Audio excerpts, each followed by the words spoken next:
Несовершеннолетние в следственном изоляторе живут в отдельном блоке, чтобы минимизировать контакт со взрослыми подозреваемыми. На сегодня это 4 парней. Девочки попадают сюда крайне редко. Несмотря на юный возраст, некоторые здесь уже не впервой. Например, у этого 16-летнего уже был условный срок. После суда к нему добавится реальный. Разгоряченный спортсмен-вольник нанес 17 ножевых ранений обидчику.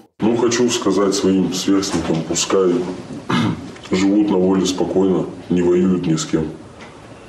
Надо жить мирно, а то будут сидеть так же, как и я тут.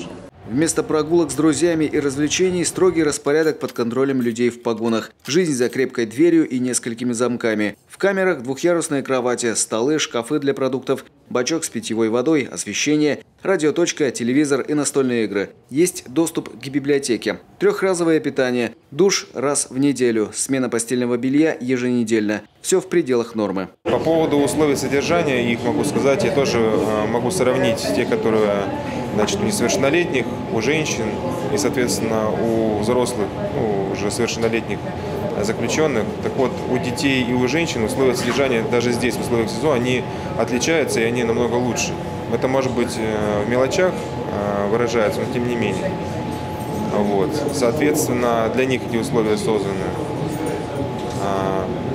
Что еще могу сказать? Прогулочный дворик, даже в прогулочном дворике, то, что тренажер, допустим, есть возможность поиграть в баскетбол, такого, допустим, у взрослых осужденных нет такой возможности. Поэтому к ним отношение немножко другое. СИЗО номер 1 общественники называют визитной карточкой системы и по условиям содержания, и по состоянию бытовых объектов. Здесь и кабинет психологической разгрузки, комната воспитательной работы. Несовершеннолетних выводят и на прогулку в отдельные дворики, которые оборудованы условиями для занятия спортом. Здесь же подростки продолжают обучение. В этом классе все как в обычном, только в прошлом году здесь учились 25 человек. Учебные занятия у нас организовываются согласно распорядку дня и согласно расписанию учебных занятий силами Республиканского центра образования.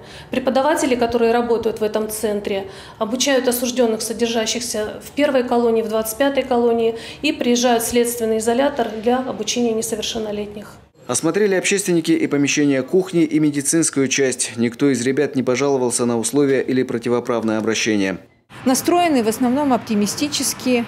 Я думаю, что тут не последнюю роль играет и психологическая служба в учреждении, потому что есть желание у них побыстрее, чтобы этот срок закончился и начать жизненный путь. Многие с белого листа. Все понимают свою ответственность перед родителями, у кого есть родители. Все подростки активно поддерживают связи с близкими и родными. У одного никого из родных нет. Он воспитанник детского дома имени Александра Католикова. Мать умерла, когда парню не было и года. Отец пропал без вести. О родственниках ничего не знает. Общественники в разговоре с ним дали обещание помочь найти хотя бы дальнюю родню. Константин Куратов, Олег Жуковский, телеканал Юрган, Сыктывкар.